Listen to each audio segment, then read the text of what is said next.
Sosok Kipe mantan pacar Rebecca Klopper. Rizky Pahlevi atau Kipe memiliki nama lengkap yakni Muhammad Rizky Pahlevi. Diketahui jika Kipe merupakan pria kelahiran 20 April 2001 silam. Melihat jejak digital saat ini, Rizky Pahlevi memang pernah menjalin hubungan dengan artis muda Rebecca Klopper. Ia merupakan anak dari pasangan Edi Sumarsono dan Muharilas.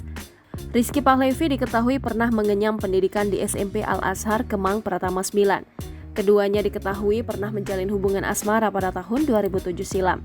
Hubungan antara Kipe dan Rebecca Klopper mencuat di salah satu media sosial yakni AS.FM. Dipantau dari laman Instagramnya, Kipe atau Rizky Pahlevi memang belum sepenuhnya terjun ke dunia entertainment. Namun nama Rizky Pahlevi cukup terkenal di media sosial. Saat ini Rizky Pahlevi telah memiliki 20.000 lebih pengikut di akun Instagramnya.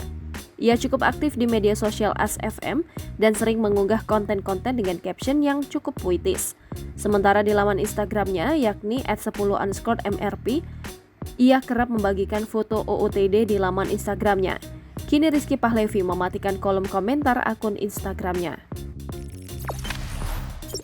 Jangan lupa subscribe, share, komen, dan like ya!